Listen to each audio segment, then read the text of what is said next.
Investors go back to the strategy of selling techs and buying blue chips. We'll cover Tuesday on Wall Street and look ahead to Wednesday. Also tonight, we'll go live to the Supreme Court, where the High Court could rule on the deadlocked presidential race. And we'll check out a new network hoping to lure young viewers with the ultimate baby boomer program.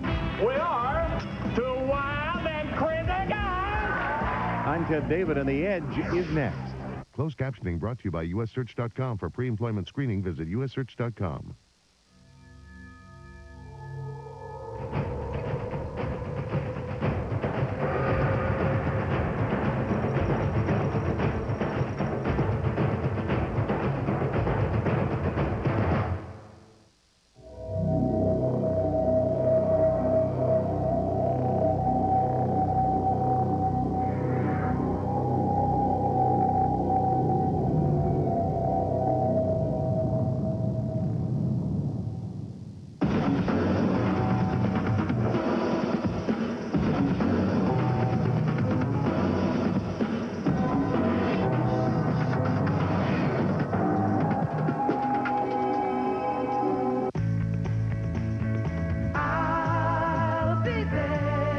There are times when you feel a little anxious.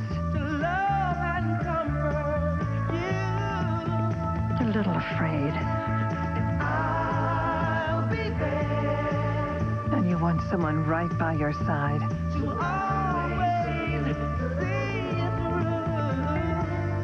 That's the beauty of GE's new Open MRI, the world's most advanced. Sure, it gives radiologists images as detailed as a traditional MRI and has an open design that makes big, little, or claustrophobic people more comfortable. But the best part is you can stay there with them the whole time, and that makes everyone feel a lot better. The new Cigna Open Speed MRI, only from GE.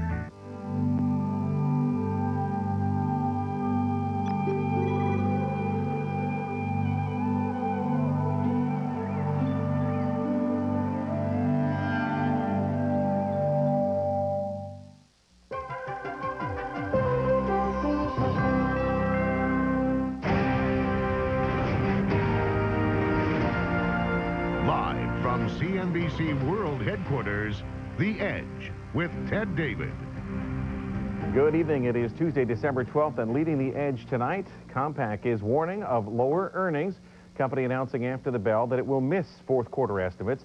This is the latest, of course, in a string of warnings from the computer sector. Pat Bolland will see how Compaq is reacting in after-hours trading in just a moment. First, though, let's take a look at how the markets fared during the regular trading session. The street seemed rattled by all the recent warnings, and that led investors to sell off tech stocks in favor of a selected number of blue chips. Let's have an intraday look at what the Dow did today. Open to the upside, as you can see, peaking out there all around about just before the lunch hour, and then selling off to try and rally once again before the close. When all was said and done, the Dow finished up 42.5 at 10,768.27. The volume just over a billion shares.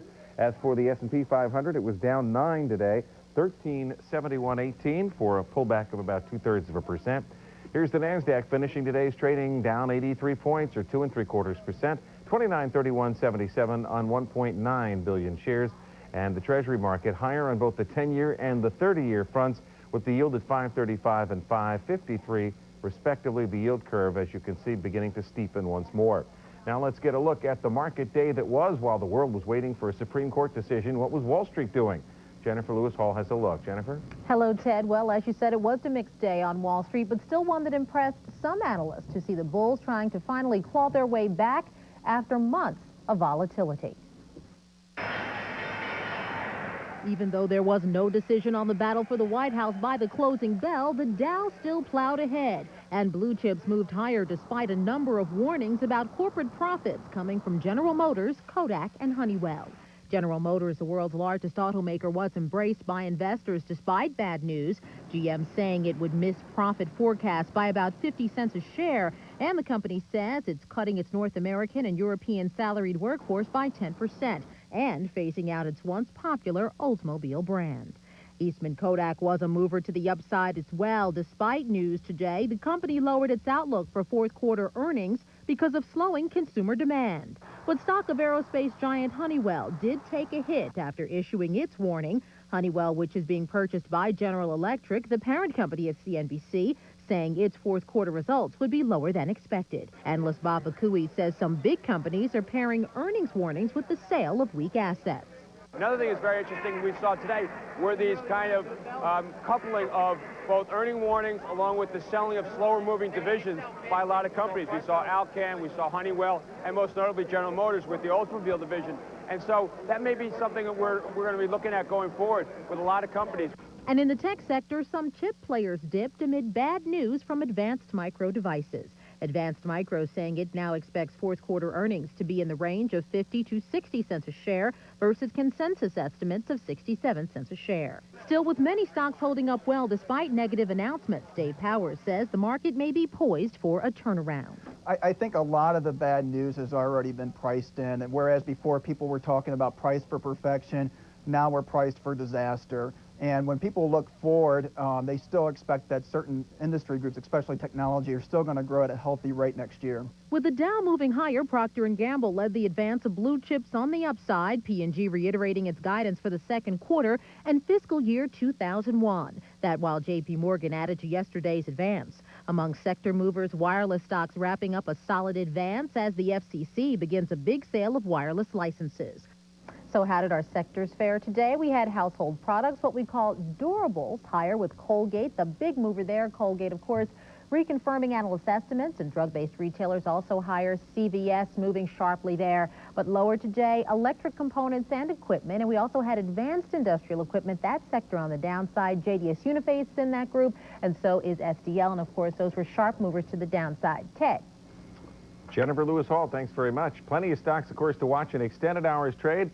Pat Bolland is here with a look. Patrick, what are we starting with? Well, let's start with Compact, Ted, because you did it off the top, and you said I'd do it. That's right. Well, that was a good reason there. Things. Yes, exactly. They talked about revenue, the top line, and the bottom line, earnings per share, and then you get some conference call highlights as well. They see pricing softness at the start of 2001, pricing pressures at the low end of the market.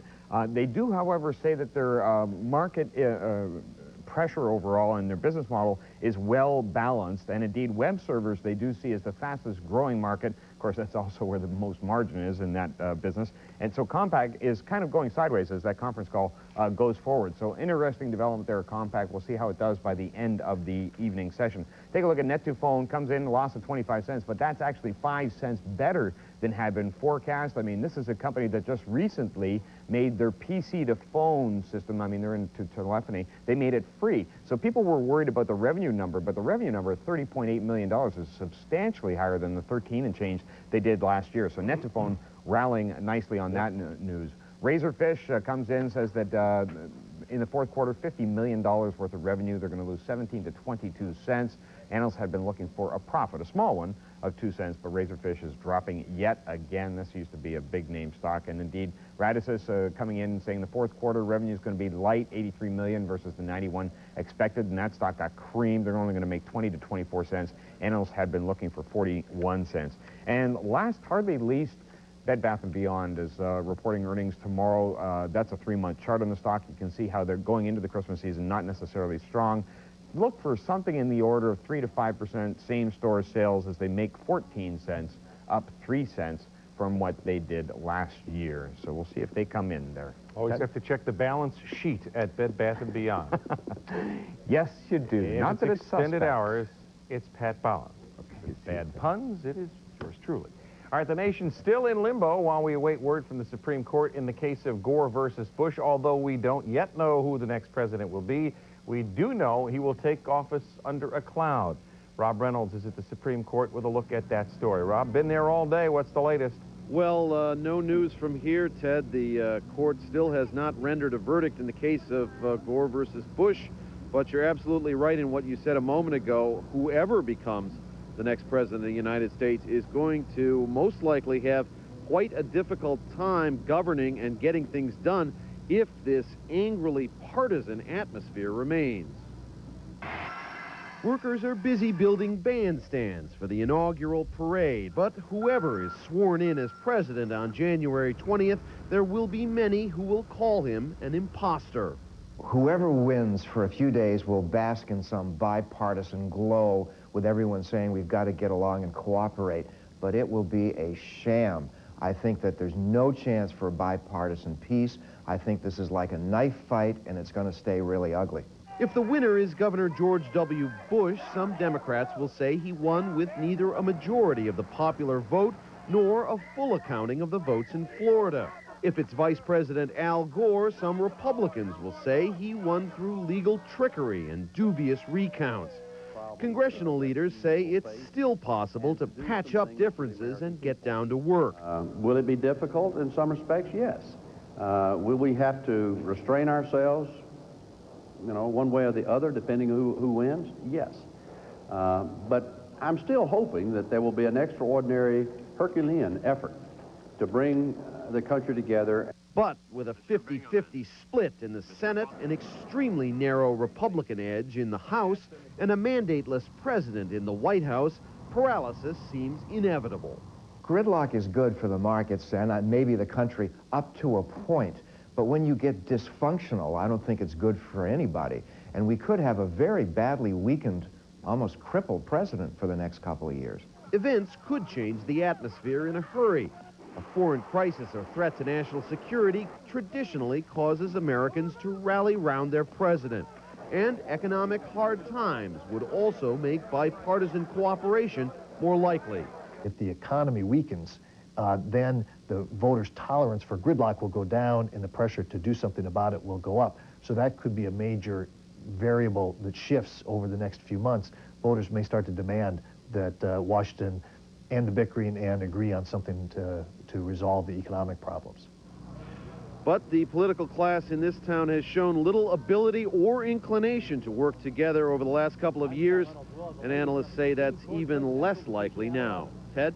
For folks who are just getting home and watching and wondering, any chance of any announcements tonight, or are we pretty much going to put it to bed for now? Well, we can't put it to bed for now, Ted. We still have the chance that there will be some announcement from the court. So far as we know, the clerks and the staff have not yet gone home.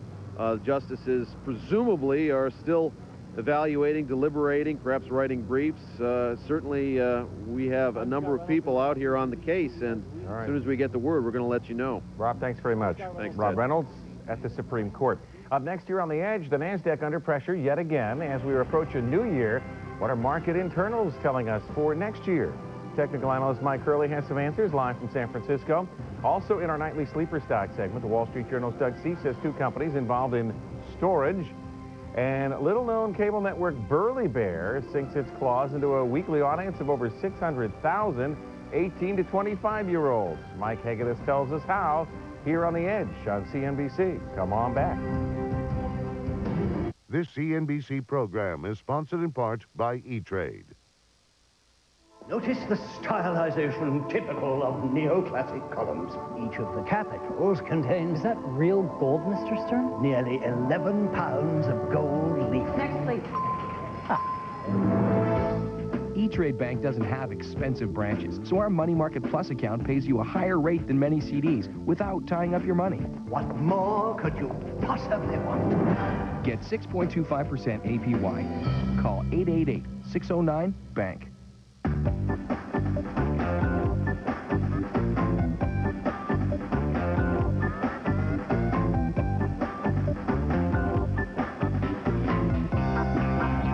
The all-new responsive Chrysler Sebring Performance Sedan.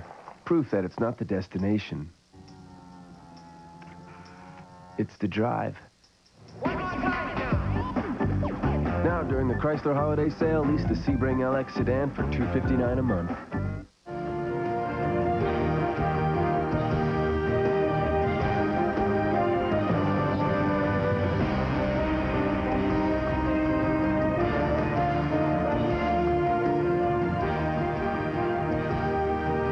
Next on Business Center, they're the bluest of the internet blue chips. But in a year, AOL's seen their stock price cut in half and a mega merger put on hold. But the FTC could change that this week. Is AOL a bargain or another internet stock past its prime? Next on CNBC's Business Center. Profit from it.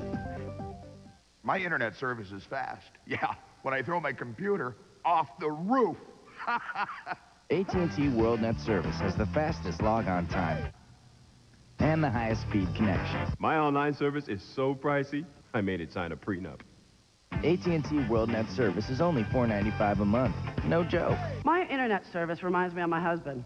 I stare at it for hours, hoping it will move. #1 in customer satisfaction. J.D. Power and Associates. My online service must come from a tough neighborhood. Somebody's always getting bumped off. Fewer disconnects. Call 1-800-WorldNet now and switch to AT&T WorldNet service. My internet service is so pricey, I had to take a second job as a male escort. It's only $4.95 a month, including 6 email addresses, navigation toolbar, chat, and online support. Ooh, you look hot tonight. AT&T WorldNet service, only $4.95 a month. Call now. Well, with the markets all over the map of late, we thought it would be a good time to get an idea of where things have been and where they seem to be headed. Joining us live from San Francisco with a technical look at the markets, Mike Hurley, technical analyst at Soundview. Nice to see you as always. Always great to see you, Ted. Let's start with the S&P 500. Going back 6 months, what's the story here? You know, Ted, it's a bit of a mixed picture. Longer term, we're still below that long-term uptrend line in the S&P that we've shown before. But shorter term, the market looks encouraging. It looks like we're hammering out a bottom here. We set an initial low in October, seem to have bounced and really tested it successfully in the past week or so. If we can go right to the NASDAQ, things are not so sanguine. Here's a 6-month chart. No, the NASDAQ is a little bit behind in that rebuilding process, and it really is a process more than just a single event. As the NASDAQ has been going lower, we're actually seeing it trace out lower lows, as technicians usually say. And as we've gone lower, we've actually seen an increase in the number of new 52-week lows, which is a little bit different than what was encouraging on the S&P 500. All right, now you've been able to identify an area that continues to outperform in the S&P 400, is it? Yeah, that's the mid-cap sector, Ted, and it's actually the 400 stocks right under the S&P 500. So they're actually quite large, but we call them the mid-caps. That index is actually up. It's one of the few that is up, and it's up about 18% for the year, while the S&P is down around 7, and the NASDAQ down around 29. And more importantly to us, it has actually held that uptrend line dating back to October of 98, and we brought a 2-year chart to actually show that. Interesting. All right, using relative strength, which you like to use to find turnarounds, among other things, let's look at 2 companies you feel are headed higher. We'll start out with Nokia. Yeah, relative strength really is an important concept. We really like to do some comparison shopping when we look at stocks. And Nokia is one we really like here. We like to see stocks that turn around first, because not only do they lead on the way out, but when the market overall turns higher, they typically continue to outperform. And Nokia actually set a low recently, held higher a month or so ago, and actually broke out of that basing pattern. It looks like an important base. Another one is NetIQ, as we go to that. Exactly. NetIQ has outperformed nicely, actually scored a 52-week high today.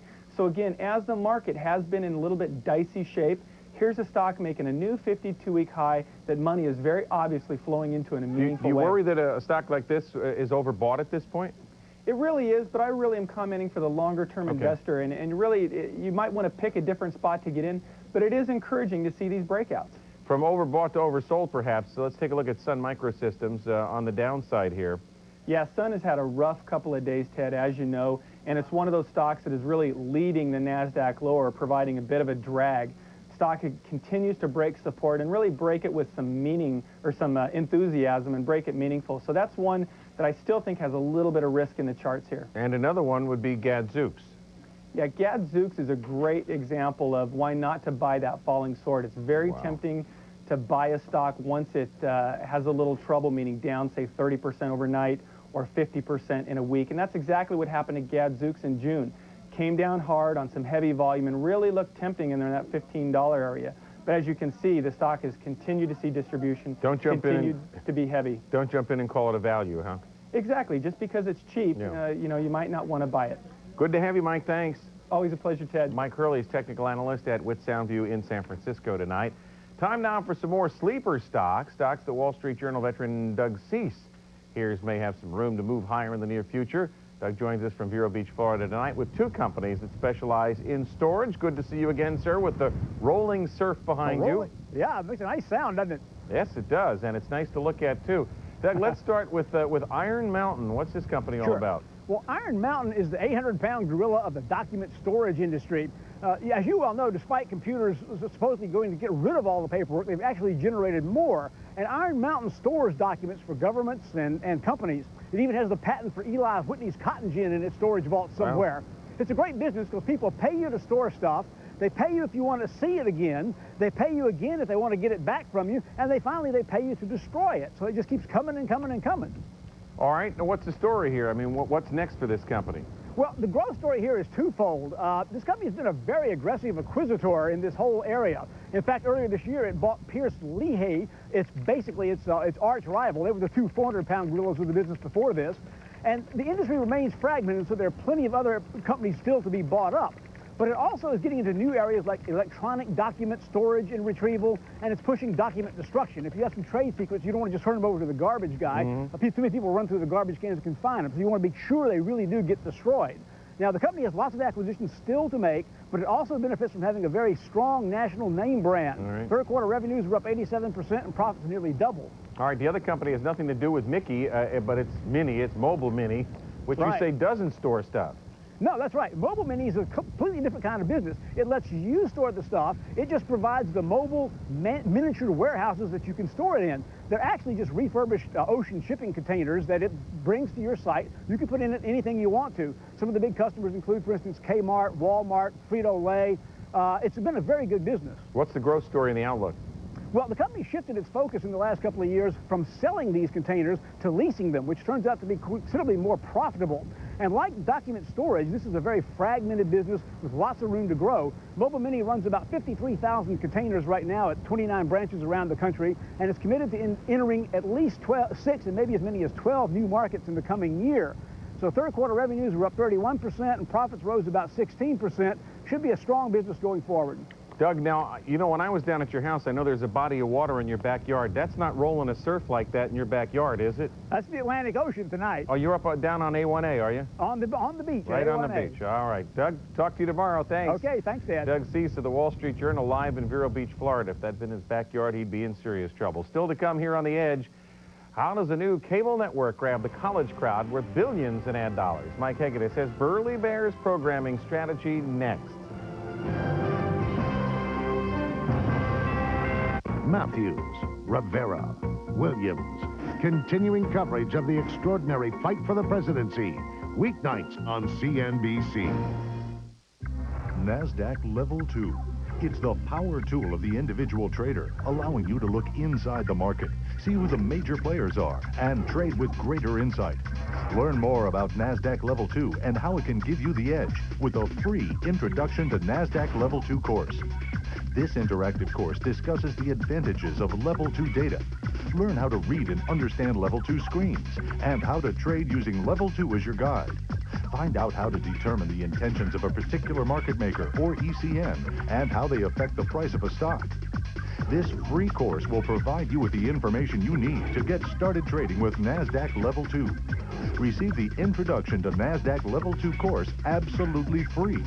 Log on to windowonwallstreet.com or call us at 1-800-428-0944 to find out how.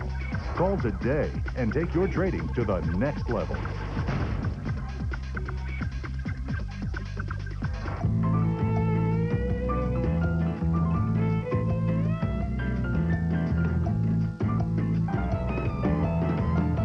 It's always special when you bring your first one home. Chrysler Voyager. Re-engineered and redesigned with dual sliding doors and over 45 standard safety and security features, it's the most affordable minivan you can buy. No wonder it's a Consumer's Digest Best Buy. Want to start a family? Right now? I just got supplemental insurance. What's that? Aflac. Well, if we get sick, our health insurance won't cover things like lost pay or other expenses. This does. What's it called? Aflac. I don't know. Aflac. Without it, no insurance is complete. Jewelry. Robes and slippers. Cashmere. Caviar. Shop the world's finest brands for the holidays. LuxuryFinder.com. Now get the Wall Street Journal delivered for 8 weeks at just 37 cents a day, a 50% savings. Call now, 800-581-7400. That's 800-581-7400 for the Wall Street Journal. We're on the edge tonight, folks, and Mike Hegedus decides to jump networks and take the very lucrative 18 to 24-year-old audience with him. This is a demographic that Madison Avenue would sell its soul to corral, and a network called Burly Bear just might have the rope to do it. You ever wonder where all those classic episodes of Saturday Night Live went? Mike joins us now with the cheeseburger, cheeps, no Pepsi, Coke for you. Pepsi, Coke, What you Pepsi, like? Coke, here we go. We've got to do the too crazy thing in a minute. With spending power estimated in the billions, the 18 to 24-year-old demographic has been the holy grail for television programmers. Saturday Night Live creator Lorne Michaels tapped into it when SNL first hit the airwaves, and now he may be doing it again with the exact same shows. It's all part of something called the Burly Bear Network. Want to know what college kids are watching on TV? I'm Sam Donaldson, and you're watching the Burly Bear Network. I think it's dirty. Well, it's not dirty, but it is college. The Burly Bear Network, 4 hours of programming, usually between 10 p.m. and 2 a.m., most of it original, broadcast to 570 campuses, nearly 5 million potential viewers weekly. We exist in the dorm rooms, in college living space, and across campuses through 3 platforms: cable, broadband internet, and tours and live events that take place on college campuses. Howard Handler is CEO of New York City-based Burly Bear, what amounts to an advertising-based media marketing company aimed at delivering the college audience to its growing list of advertisers. Advertisers like Greg Gutfeld, editor-in-chief of Stuff magazine. Our audience is fairly young, smart guys, and their audience is the same. So it just, like, I think it's a perfect kind of combination for both of us. It gets to those fairly smart people, men and women, over existing university cable TV lines. We deliver on a weekly basis a cumulative audience of close to 600,000 of these kids. And if you compare that to even some of the mainstream cable networks, you'll see that most of those cable networks under-deliver that 18 to 24-year-old audience. I think this thing is on fire. Let's check it out. The most popular show on the network and in college television is a little number called Half-Baked, which might ordinarily wrap up a so-called adult's view of this whole idea, except the anchor of the network is an exclusive cable deal for the first 5 years of Saturday Night Live. Show creator Lorne Michaels liked the idea of Burly Bear so much, he bought a majority stake. Bill Murray and Dan Aykroyd and, Jane Curtin and Gilda Radner, those guys were all in their mid and late 20s when they were doing that programming and coming of age. And I actually, stop watching Saturday Night Live now at the regular time, and I like the old stuff so much better than the new stuff. Handler, who left his job as head of marketing at the NFL to take over Burly Bear, considers the college audience just a beachhead in the drive for young viewers. Burly Bear also puts its stamp on a college comedy tour and even does some political broadcasting. They're really something, They Snoopy, poop dog, Thank you, Ellen. Thank you, Senator Simpson. Burly Bear is expanding its programming schedule. In fact, is doing an hour-long NASCAR program this Friday. And the Burly Bear Comedy Film Festival is at the University of California in Berkeley tonight. So let's go. Now, the folks at Burly Bear sent along for you a nice hat. Because they are wild and crazy guys. And a nice little honey. But the nicest thing of all, Teddy for Teddy. Oh, is that sweet or what? He is as cuddable, I guess, whatever that is. Have a little. All right, drink. well, thank you very much, Hurley Burly Man. That's right, you bet. Not Burly Man, Burly Man. Man. Oh. That's the edge, and I'm right on it. I'm Ted David. Tomorrow morning on Squawk Box, strength or weakness? What will the retail sales report show? Get the data as it are released and find out what the economic future holds. Now here's Business Center with Sue Herrera and Ron and Son.